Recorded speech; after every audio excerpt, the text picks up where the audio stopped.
program at Bradley University, and most recently, as I said, at Iowa.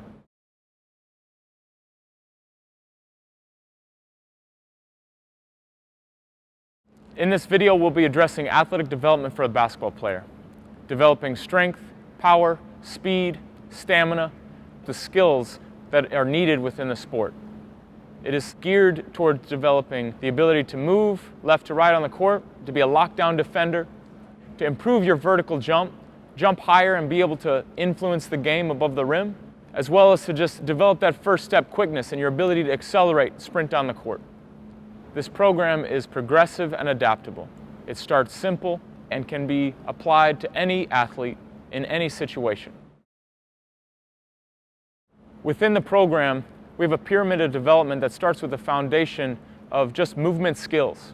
Built upon that, within the workouts are going to be strength development, core development, as well as the ability to manage and produce force, explosiveness, plyometrics, injury prevention, and making sure that we have an athlete that is not only durable throughout the season, but is also powerful and explosive to really influence and impact the game.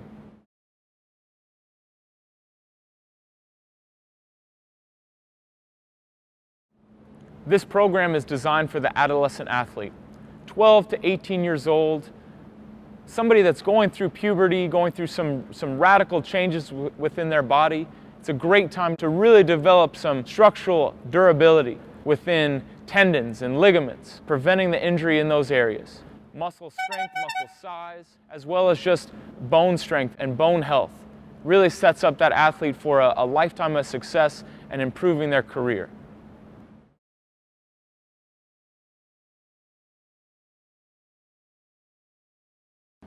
This program is designed to be used in the off-season period when competition isn't at its highest. If you want to use it during the basketball season, you can still use it, but you just need to pull back on the frequency and maybe some of the intensity of the exercises. This program is more effective than any other because it applies the science and proven research that is associated with developing an athlete during their aging and maturation process, as well as just the sound training principles that I've learned throughout my career. If you're a senior in high school and looking to apply this program to your training and your development, it can fit very well to really continue to take you to the next level, to add inches to your vertical jump, to make you more explosive and faster, to move on the court and influence the game. Even as a collegiate athlete, this is a program that is, again, well designed based upon my experience at that level, applying the training principles and methods that are going to really benefit you and develop you as a complete athlete.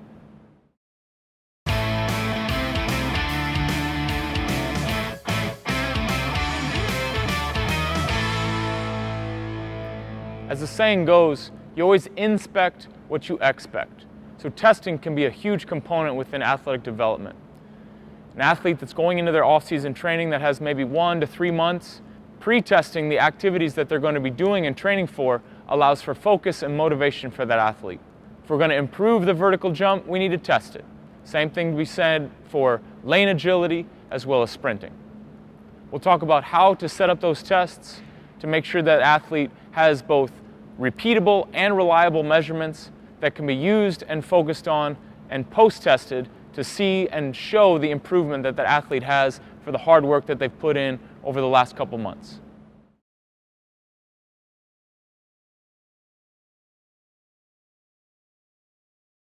First thing is going to be measuring the athlete's reach. We'll have the athlete walk underneath this Vertec device with the bicep right next to the ear with their dominant arm. So Cal here is right-handed. He's going to keep his eyes straight ahead, bicep right next to his ear, fingers straight, and he's going to walk through one time.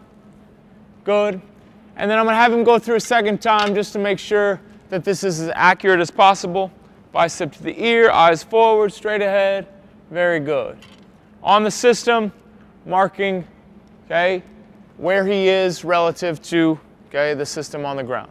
All right, from there, we'll extend the Vertec unit up and allow him some attempts just from a standing start to begin with to assess how high he can jump just from a counter movement standpoint, loading and exploding, okay, generating force and producing as much height as he can.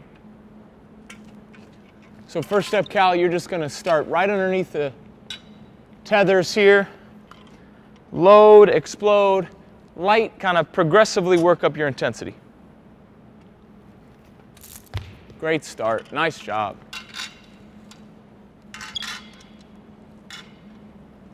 And then you're going to allow the athlete to go until they miss. Okay, so Cal got his first rep in. He's going to add a little bit of speed, add a little bit of intensity to it. Nice, that's all right. Always send that athlete up to succeed. Give them some coaching cues. Start with your feet under your hips. Start up on the toes, arms extended. Snap down fast and explode up fast. Yep. Nice work. Very good. And oftentimes that will happen to where the athlete is as relaxed as they can be on that first rep, and then when things get tight, then they don't get as high as they potentially could. From here, we're now going to work a full approach jump.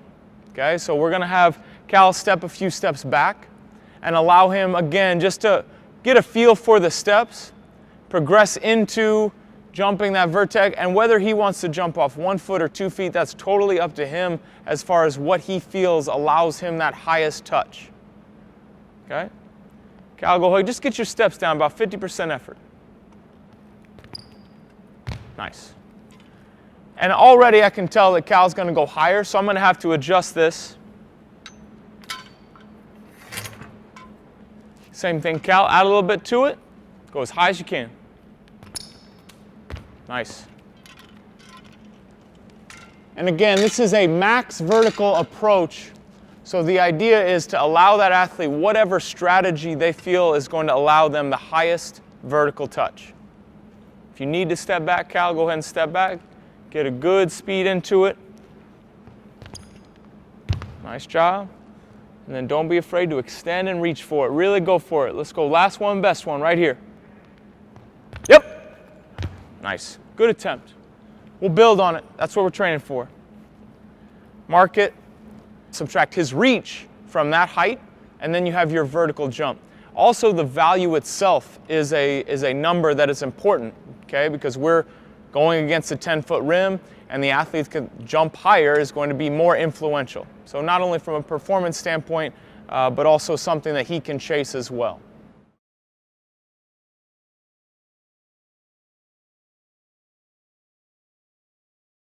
Our next test is to assess lane agility. Essentially, this is what we're doing in our locomotion exercises. We're accelerating, we're changing direction, moving laterally, okay? Accelerating and decelerating, and we're going to measure that. As Hannah looks to develop understanding of the test, she's going to go through half speed, coming forward, moving laterally, kind of just how we do within our training, establishing an understanding for what it is she's doing. Okay? Getting a sense of how to move, how much to move, how to transition in and out of those cones. That's what's going to allow that athlete to set them up for success, making sure that you have a reliable and repeatable test that you really can trust the information. Within the testing system, we're lucky enough to have an electronic timing system, and that's what I would really recommend. It's going to take out any sort of human error. If you don't have access to that, that simple stopwatch is still going to get the job done. As Hannah's ready to go full speed, she gets set up, set, go! Good job, Hannah. Good job, Hannah. Stay low, move, push. That's it, and attack. Slide, there we go. Stay wide and back. Good, nice job. Excellent work. So, we've established that pre-test. We're going to train. We're going to establish motor control, building in the weight room, building our explosiveness and our power, and we'll retest and look to improve.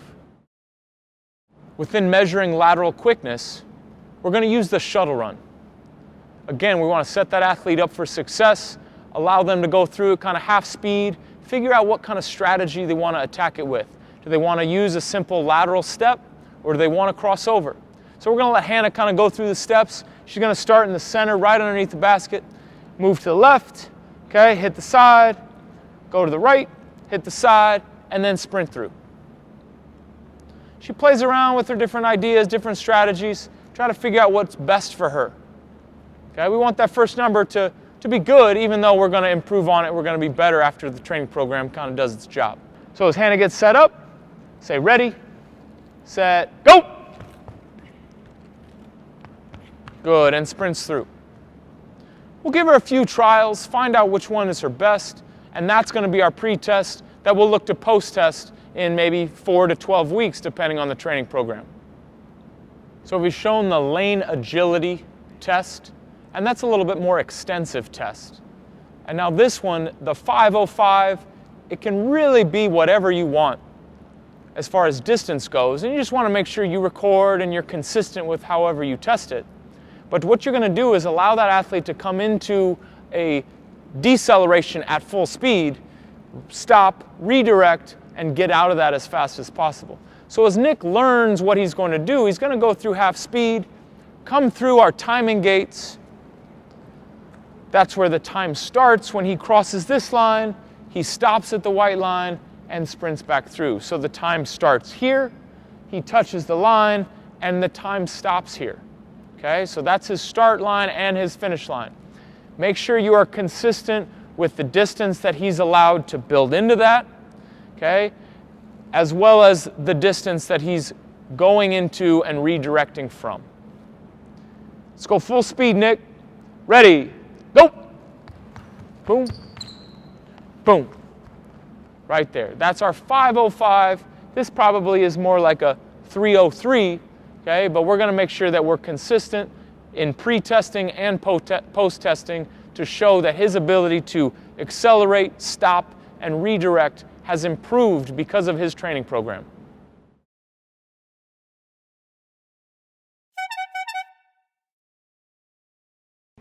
Our next test is going to be the 3/4 court or 75-foot sprint. We'll have the athlete start at the baseline and sprint down the court and through the opposite free throw line. We'll set up timing gates at the free throw line to mark acceleration, okay, as well as at half court, and then our extended finish line at the 3/4 court or 75-foot mark. As we talked about before, electronic timing would be most reliable, but if all you have is a stopwatch, that definitely will suffice, and you just kind of have to hit that stop or that lap timer as the athlete passes those three increments.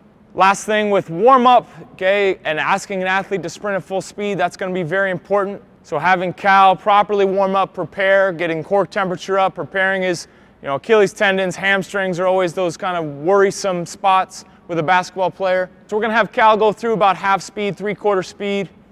Cal, go ahead.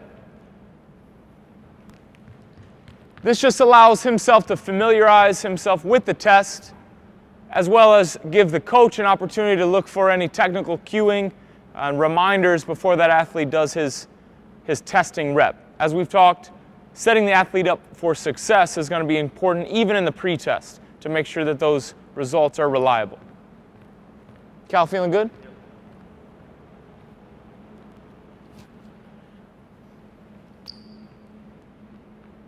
Set, go! Nice job.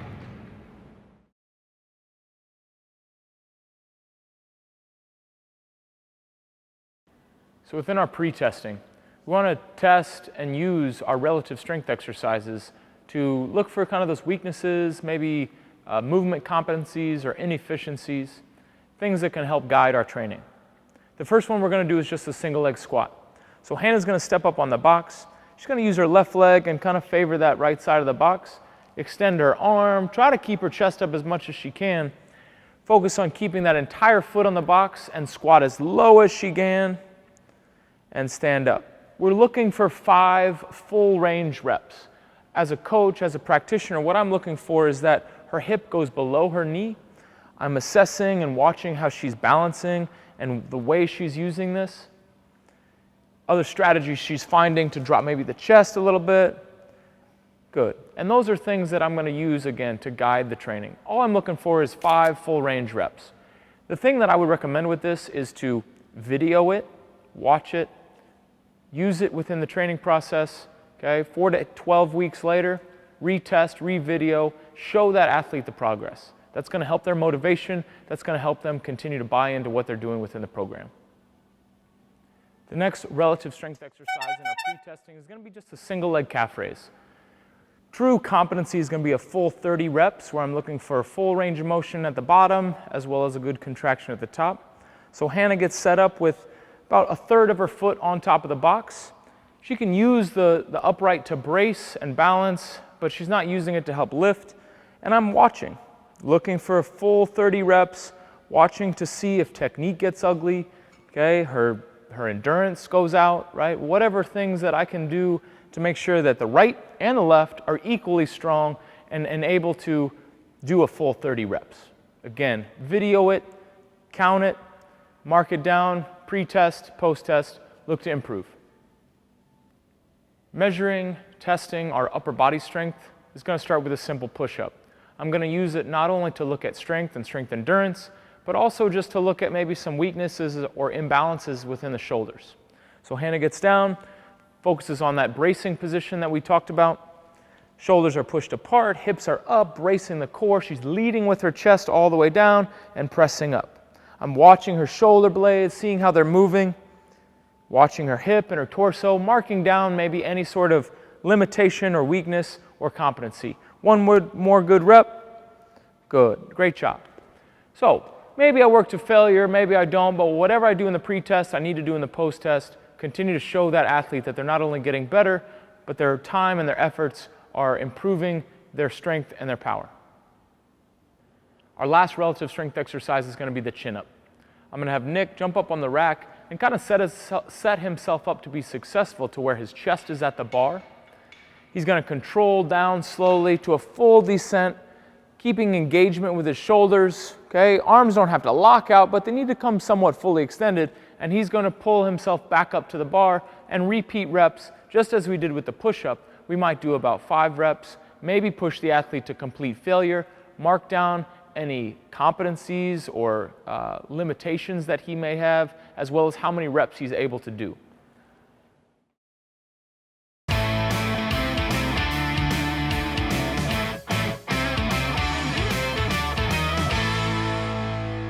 This athletic development program hinges on the framework of a pyramid that starts with coordination and movement efficiency. Layered on top of that is strength and force development, and finishing with speed and explosiveness.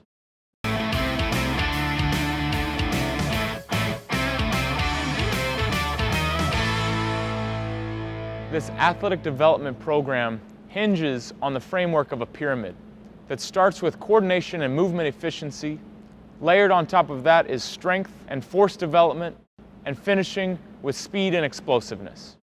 Within this chapter, we're going to develop that foundation of the pyramid, understanding aspects of movement efficiency and coordination, mastering the basics, and becoming a very sound, solid mover in the sport of basketball. Movement efficiency is a combination of mobility, posture, balance, and stability.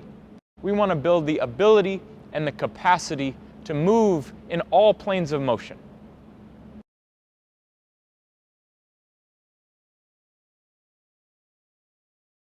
Hip mobility is very important, okay? One of those big pieces to establishing movement efficiency.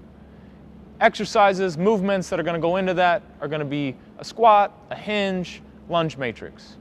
As I have Hannah here to demonstrate, she's going to stand with her feet kind of shoulder width apart, knees out to about 11 o'clock, 1 o'clock. She's going to extend her arms and sit back into her entire foot, sitting as low as she can, moving up and down just through a free range of motion, being able to maintain, as we talked about, posture and position, maintaining a full foot pressure, focusing on kind of the ball of the foot, outside rim of the shoe, as well as the heel.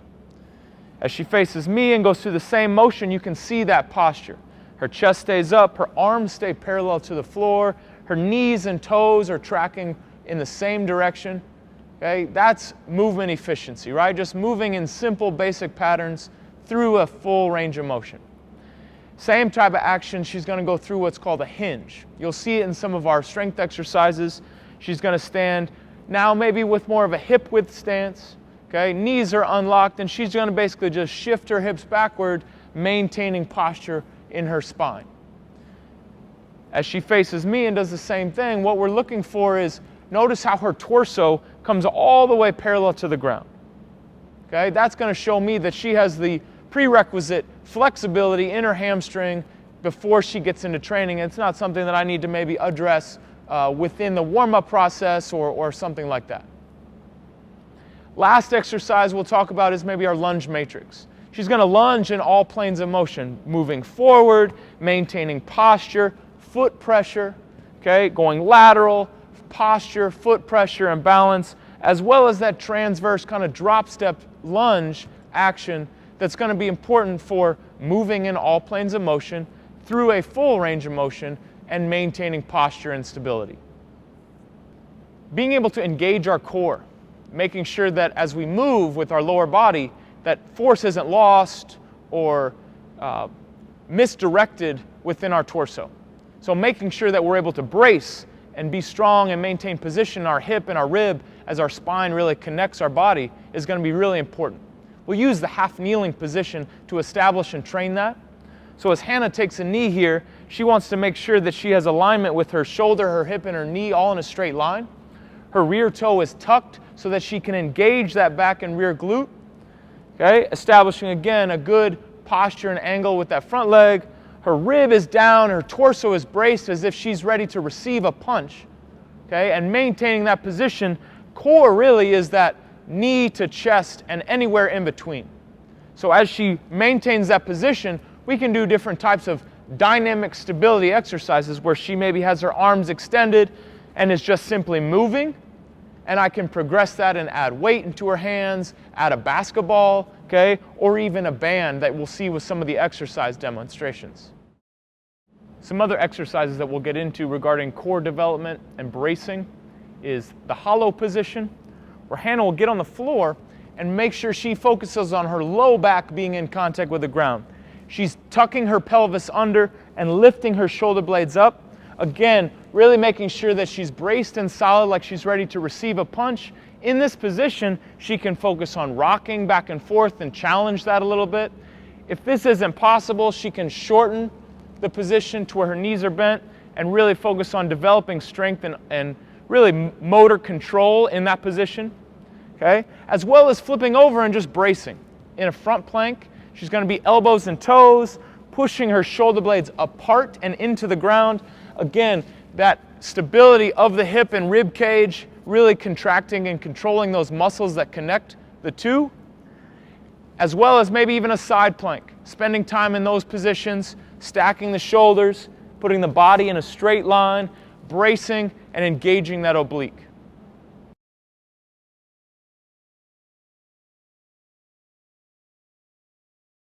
In the hip and ankle, we want both stability and mobility. The ankle is a joint that we want to really be sure is able to move through a free range of motion, because that's going to help not only our squatting and our lunging and the exercises we do, but also the way we move on the court and keeping that durable throughout the season.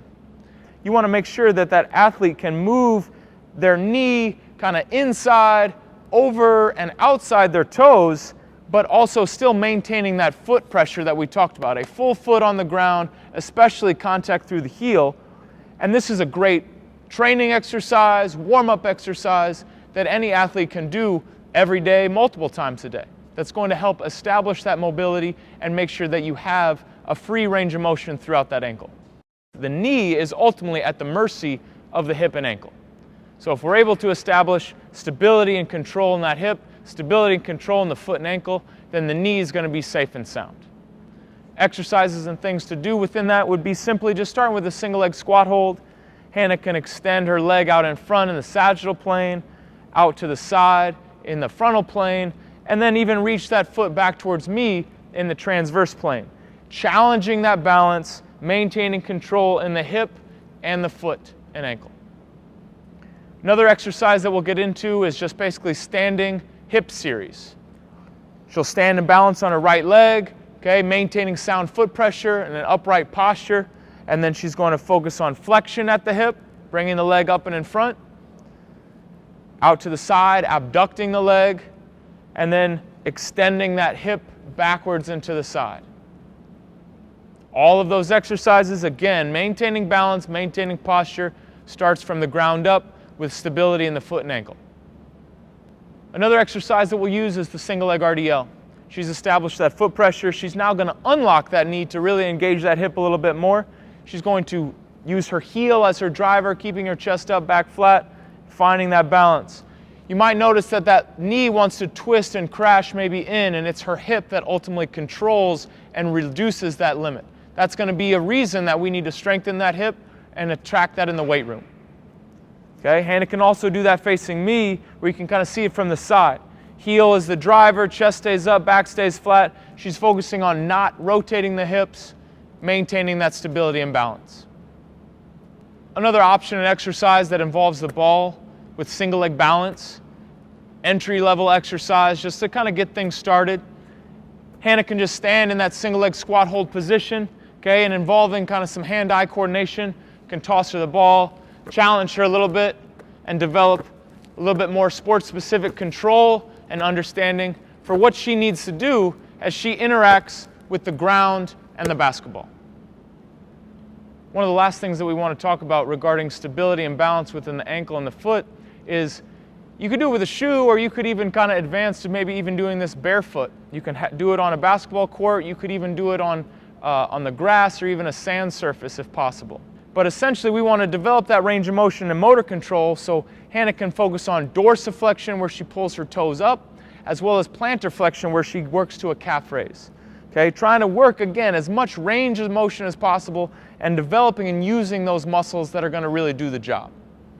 Other things that she can do within that is simply squatting up on her toes, where she starts on the balls of her feet, okay, and squats and stays on the balls of her foot. This isn't something that you would do with anything more than maybe just body weight, but what that's going to do is really strengthen the arch of the foot. She can take this further into walking on the balls of her feet, really continuing to dorsiflex that ankle with each step. That develops that motor control, as well as lunging, okay, or doing even karaoke, okay, karaoke where she works kind of this way, stepping in front, getting as tall as she can, as straight as she can, and that's going to really develop and control that ankle as she would on the court. Okay, some last kind of other exercises and ideas. Rotation, right? That's going to be a big component within what we do on the court. So she's going to go back to that balance, continue to maintain it, but develop those intrinsic ligaments, muscles, okay? Soft tissue that's really going to develop that stability and durability to your ankle. So hopefully that gives you a little bit better preview and understanding to what it means to develop proper movement efficiency through posture, mobility, stability, and balance as it relates to the lower body, and really vital pieces to being a durable and sound basketball player.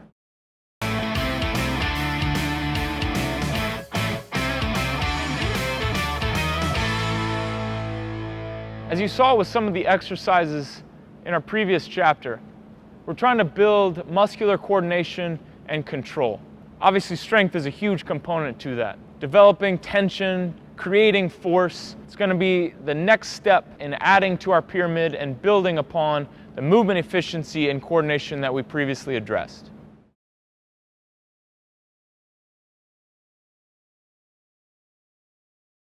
With our strength exercises, we're going to develop that neuromuscular control with the body weight first. Exercises like a single leg squat hold, okay? Possibly, controlling the down phase a little bit, where he goes down slowly, establishes that tension and stability that he needs, using the muscles and feeling the muscles that he's using and working. Okay, we might even make it a little bit harder and simply just hold the bottom position.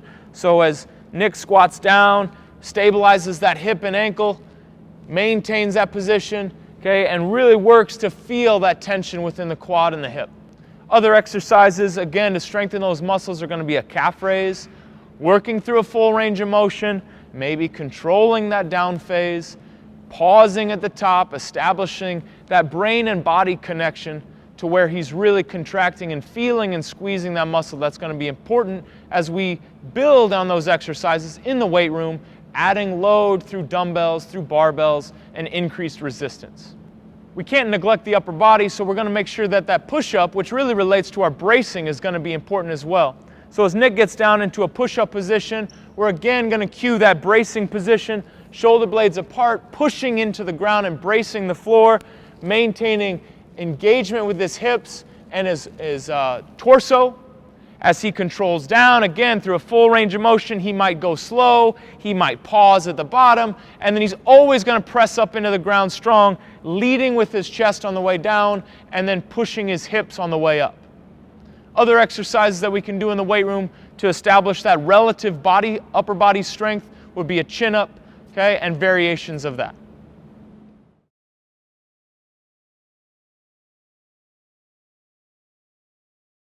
As we're looking to continue to build strength, possibly build some muscle mass, to create some armor on our athlete's frame, we want to increase our load. So as Nick goes through a squat, he might hold a dumbbell in front of his body or some sort of kettlebell, some sort of load. Again, focusing on those foundational pieces, balance and stability and range of motion, okay? And just finding ways to continue to challenge the body, continue to put different loads and different things in that athlete's hand, okay, to continue to evolve their development. Within the sequence of the phases of our training, phase 1, establishing that control, moving with your body weight, every athlete as they approach their off-season training needs to start there. Back to the basics, establish that foundation. As you progress, next phase of training involves dumbbells, kettlebells, med balls, okay, a slight increase in load, continue to challenge that athlete. And then not until phase 3 do we really bring on that intense training. We've done that groundwork, we've built our foundation, we've gotten back to the basics, and now we're ready to increase our loads and really attack things in the weight room with some more aggressive exercises. Those are the concepts related around strength. The ability to develop force, create tension within the muscle. That's ultimately what's going to allow our body to move and move explosively. So we have to establish that first before we get into more advanced and more aggressive exercises as it relates to plyometrics and speed development.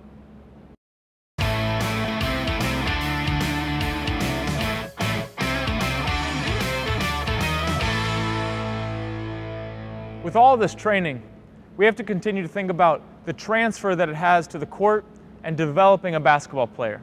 The core is the midline. It is the center of everything we do, and if there's an energy leak from the ground to the upper body as it relates to what our arms are doing or what we're doing with the basketball, it ultimately establishes that control and that balance that we need to move, to maintain position, okay, and really influence what you do as a player and an athlete. Core strength is ultimately going to help you jump higher, move faster, be able to get that rebound, be able to fourth quarter, make that three-pointer to win the game. As we talked about with developing stability and core strength with bracing and hollow holds, we also can address torso strength further with anti-rotation exercises, as well as hip extension exercises from those same positions. So as Hannah gets down and demonstrates, she's going to be in that side plank position, elbow directly under her shoulder, shoulder stacked, stabilizing that position, but then moving through her hip, trying to maintain stability and posture. Her leg stays straight and she moves up and back. Front plank position, same idea, bracing and engaging the hip at the same time. This is what's called dynamic stability. She's moving, but she's stabilizing at the same time. The last exercise is back to that half kneeling position. Toe is tucked, glutes are on, ribs are down. She's going to hold something maybe like a band, okay? And I can challenge her in this position, okay? Moving the band like this as she braces, maintains position, feeling like she's going to brace for a punch, glutes on, or even actively moving as I resist through the band and she's maintaining that posture. So as an athlete and as a coach, you think about this, she's developing that motor control to where she's engaging muscles but simultaneously moving at the same time. This is that foundation that we talked about to developing that athlete and furthering our training. As Hannah sets up in this half kneeling position, anti-rotation is kind of what this exercise is categorized as, where she is resisting any sort of rotation. As I pull on the band, she's resisting any sort of movement. And this is what sprinting and running is resisting that rotation that the pelvis wants to do, but you're continuing to maintain and work in a straight line. So these exercises will help with speed, agility, change of direction, stopping and restarting, redirecting in any sort of movement.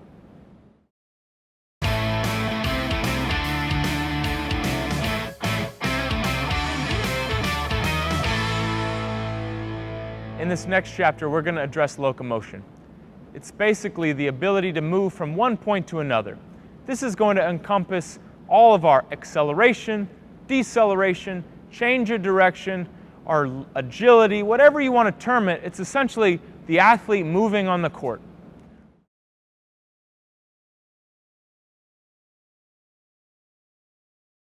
There's specific, obviously, techniques and skills into being a good defender, but before we get into that, we need to establish just basic fundamental movements. That's skipping, that's galloping, that's ability to kind of interact with the ground and control the hip. As Nick and Hannah demonstrate, simply starting with a skip. They might skip for height, moving across the court. As a coach, you're watching for that knee drive, watching for that ankle stability that we've worked on. We might do galloping, working in the left to right direction, okay, interacting on the balls of the feet, again, moving through the hip, maybe with like an open hip skip type action, bouncing through the floor, big range of motion, posture and torso control, doing the same thing backward with maybe a drop skip. Again, watching and interacting for those weaknesses. What can we do within training and what needs to be established? These are things that are going to happen within warm-up and that we can identify to make sure that we are sound with our training and development.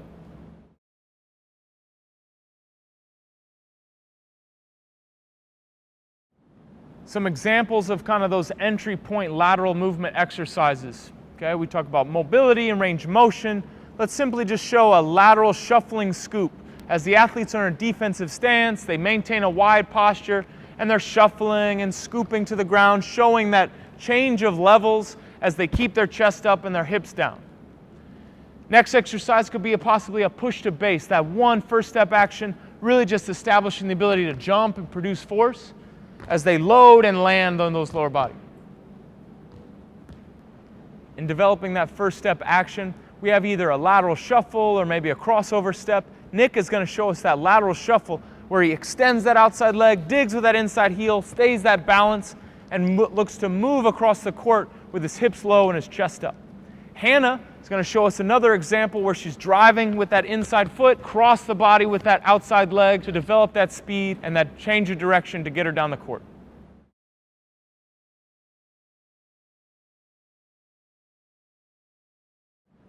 As we continue to advance our locomotion, we're looking at acceleration, deceleration, and redirection. Kind of our 2, 4, 6, 8 would be kind of what we would start with. We're going to establish that with slow speeds, controlled, working on stopping and restarting. So as Hannah and Nick demonstrate a forward, backward, first, you can kind of see they're just working to keep their eyes up, okay? Chest up, hips low, going forward and backward as they work through these positions. Okay, looking at posture. When they stop, we have shoulder, knee, and toe in line, okay, making sure that that athlete is understanding how to move and interact with the ground. We'll do the same thing laterally. Dropping the hips, keeping the feet wide, digging with the inside heel, extending with the outside leg, moving 2 yards this way, 2 yards that way. 4 yards this way, stopping, balance, control, okay, interacting simultaneously right foot and left foot. Good. Again, posture, stability, and maintaining good interaction with the ground.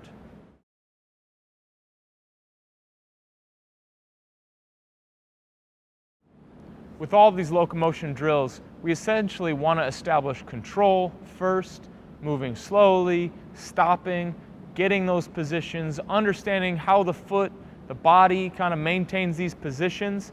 And then as we progress and get more advanced, then we'll just attack it. Okay? We want to be reactive. We want the athlete to be elastic.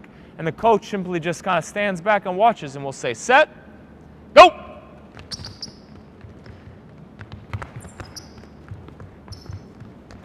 And as a coach, I'm looking for those positions, identifying ways that I can continue to influence that athlete, ways that I can cue them and coach them to help them develop better. Going the same thing laterally, set, go!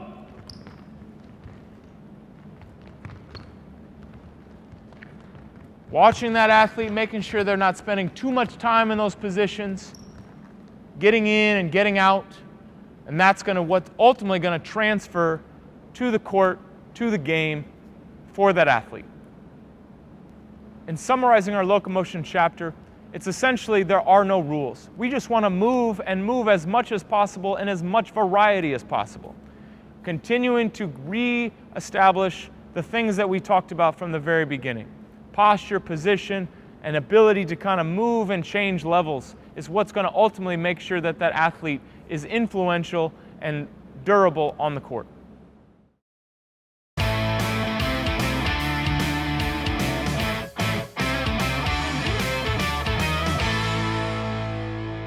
At this point, our athlete has developed movement efficiency. They started to move on the court a little bit, understanding how to interact with the ground, and now we want to ultimately produce force. How force production starts is really with managing force. So we'll have that athlete learn to absorb and control themselves down, loading their body properly. That's not only going to prevent injury, but it's also going to help set up our force production that much more effectively.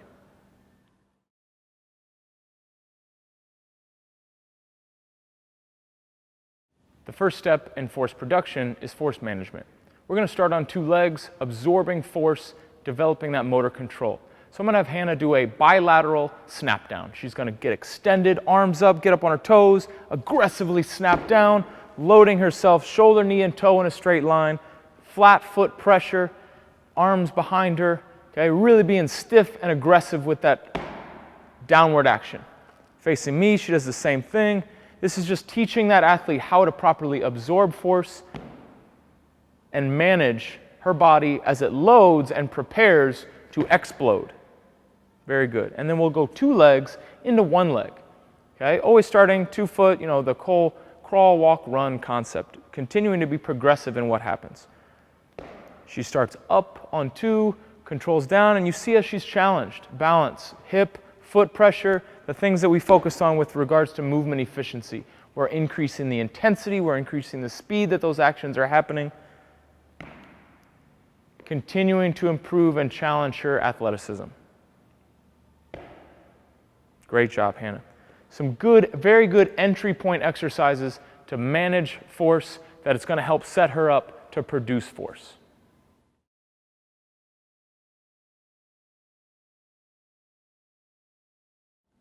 As we continue to progress with our force production, we're going to actually now work on getting vertical and exploding up out of a loaded position that we just developed. So first one is just going to be a seated jump. Going to have Hannah start in that shoulder, knee, and toe alignment, leaning forward, hands are back, and she's just going to jump and extend as high as she can explosively. Good, and then always, every time you're in the air, you have the opportunity to focus on that landing. So she's continuing to focus on how she interacts with the ground, what happens with her hip, teaching and training her body to land and stabilize appropriately. But ultimately, what's really driving us is her ability to produce force and get vertical. It's going to really make our vertical jump better and really help us get in rebounds. Another exercise that we'll jump into is a split stance jump or a split squat jump. Okay, again, addressing that half kneeling position that we established in our movement efficiency. From here, Hannah's going to use her arms and explode vertical kind of through that front leg. Again, this supports our progressive idea of bilateral seated jumps to unilateral split squat jumps, and she's promoting verticality there with that one leg as well as stability as she interacts with the ground. As we've learned to manage force and produce force, now we need to be more reactive and more aggressive with the training means.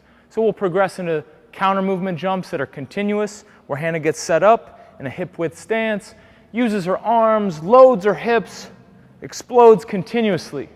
3 to 6 reps in a row. I'm promoting quality, promoting getting vertical, jumping as high as possible. Great job.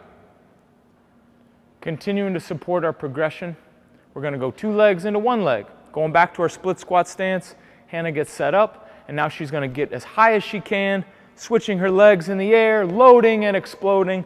As a coach, I'm looking for that balance, that stability, challenging her a little bit, okay, providing her that variety, but also allowing her to learn how to produce force and jump.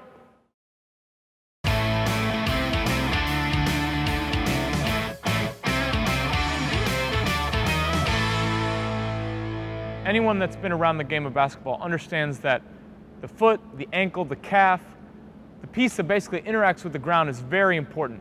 The quicker that we can get off the ground, the more force that we can develop, the better we're going to be. We're going to be able to jump higher, we're going to be able to move faster, ultimately be a better basketball player. Plyometrics is the way to basically train that. Again, with every exercise, there's a progression to it. We want to start simple, we want to start low intensive and build that intensity as we establish load for that athlete.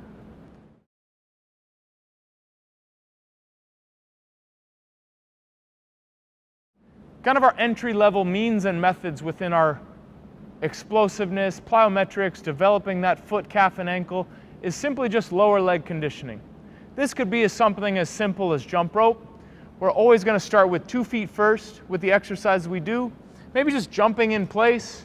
Okay, as I said, we could challenge with a jump rope possibly. We can have that athlete go forward and backward, okay, side to side. Again, remember those principles of just working in multiple planes of motion. And then relax, and we'll go double leg to single leg and do the same type of actions with 1 foot. Okay, so just jumping in place, maybe forward, backward, maybe side to side, maybe working in even like a figure 8 or 4 square pattern. But essentially developing a lot of contacts, a lot of variety is going to help develop not only that neuromuscular control, but also that robustness and that durability that we want in the calf, foot, and ankle.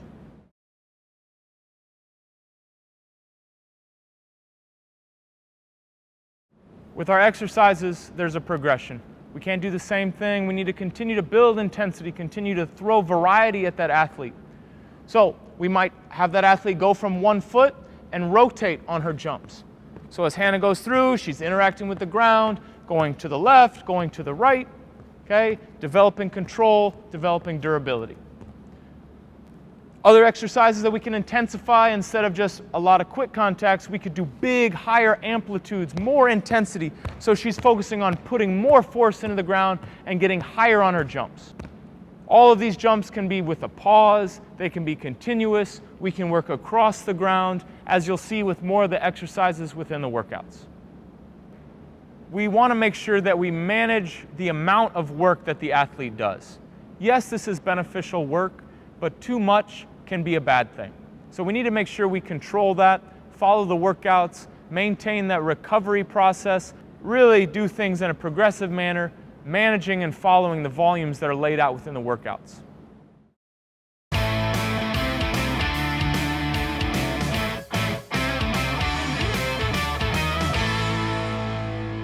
This entire workout, the entire framework of our athletic development is meant to not only enhance your performance, but also to mitigate any sort of injury.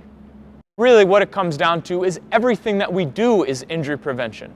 From the training and the development to the recovery methods, the nutrition, the sleep, those are the pieces that essentially develop that robust and resilient athlete so that we are preventing and mitigating any sort of injury that could potentially happen throughout the training and competition and practice that an athlete goes through. The athlete needs to focus on their readiness going into each training session. If they neglect their sleep, if they're faulty in their nutritional habits, then that's going to cause a bigger cost within the training that they go through. A bigger hit is harder to recover from, and within connected days of training or connected days of competition, that's going to really leave that athlete at risk for injury. If they are properly prepared regarding sleep prior and the nutrition and the hydration going into the workout, then that workout's going to be more productive and they're not going to need as much recovery coming out of that workout.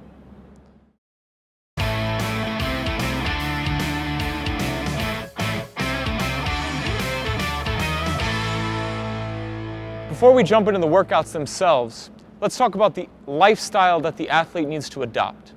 What they do outside of the basketball court, what they do outside of the weight room is going to really influence their development. So we really want to focus on nutritional habits. That starts with simply hydrating. Having water consistently throughout the day with a bottle, maybe in your bag, okay, by your bedside, okay, constantly visible and constantly reminding you to drink and stay hydrated. Other things is the importance of protein. Can't address that enough with skills of grocery shopping, as well as cooking. As an adolescent athlete, those are things that are maybe not important to you early on, but are going to be important later in your life and later in your development, and it's important to embrace those habits early on. Fruits and vegetables, finding what you like, ways to prepare them, ways to eat them, okay, are also important ways to get those necessary nutrients you need to heal your body. As an athlete, you should eat for your health and performance.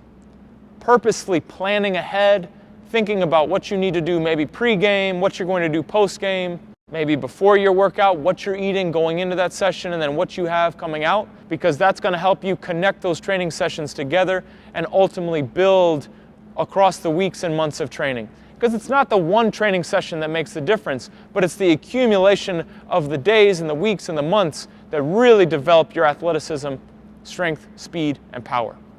Within our lifestyle habits, sleep is going to be an ultimate weapon. We are looking to develop skills, especially with our brain. And just how we charge our phones at night, we need to make sure that we give our bodies and our brains time to rest and recharge. This is going to be something that needs to happen consistently. Aiming for at least 8 hours a night is a really good standard to have. Okay, so whatever you can do to develop that sleep environment, keeping the room dark, keeping it cool, helping promoting not only a long duration of sleep, but also quality deep sleep is going to be really rejuvenating to your mind and body. Social media and screen time before bed can really hamper your sleep duration and sleep quality, keeping your brain and your mind engaged way longer than it needs to be. Really would encourage you to keep that phone out of the bedroom, okay? Keep the TV off and make sure that your brain is relaxed and shut down as you put your head down on the pillow at night. Understand what you're doing within training. We're causing damage to the connective tissue. We're stressing your body. If you get too much stress, okay, you're going to continue to break down that body. The recovery balance is very important within sleep and rest and nutrition, making sure that you're allowing time for those tissues to reheal, regenerate, to come back stronger, more durable, and continue to build and add those training sessions up together.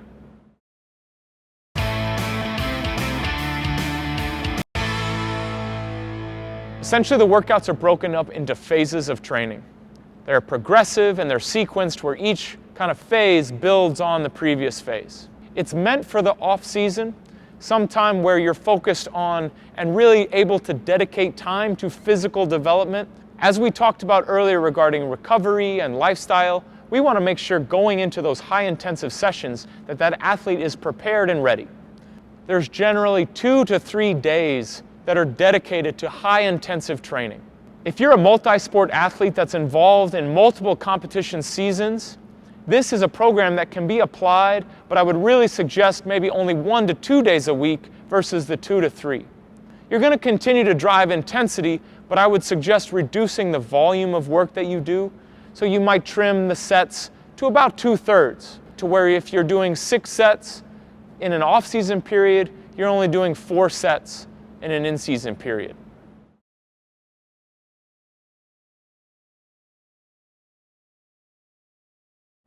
The structure of the workout always starts with a good quality warm-up.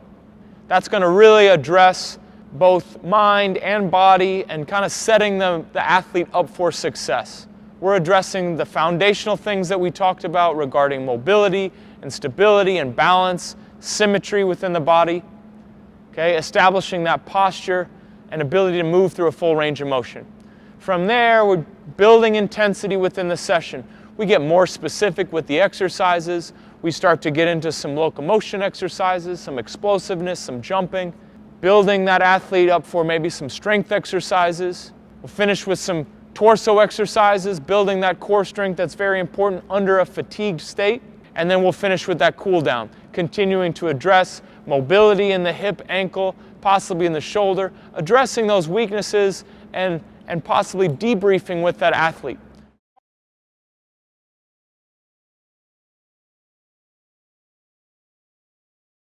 As we talked about in the previous chapters, we talk about progression. Phase 1, entry point exercises, learning how to move, moving with your body weight. In the off season, we're training with maybe 2 days in the weight room. Okay, and we talk about variety and exposing those athletes to a broad spectrum of exercises, challenging them in different planes of motion, forward and backward, side to side, rotational, continuing to just establish a wide range of exercises and continuing to stay focused on technique. As we build into phase 2, we increase intensity, we're adding load to the exercises, we're adding more speed to the exercises, continuing to challenge adaptation of that athlete. Phase 3, that's the ultimate, right? We're moving things as aggressive as possible, loading things as much as possible, okay? Continuing to build on what we established in the previous phases. Looking to ultimately prepare that athlete going into season, okay, to dominate on the court and really to get the most out of their practice sessions ultimately. Within following the workouts, it's important to listen to your body. There's a general kind of prescription of exercises, a general prescription of sets and reps, but then you have to adapt that to you. You might need to do less, you might be able to handle more. But as I said, listen to your body, make sure that you're ready to receive that, and you're not continuing to push your body past its limits. Don't do too much, because too much of a good thing becomes a bad thing. So follow the workouts, listen to your body, and progressively build week on week and allow yourself room to grow. It's not one workout that makes the difference, but it's the time and the entire off season that you have to ultimately go into that season next year ready to rock and roll.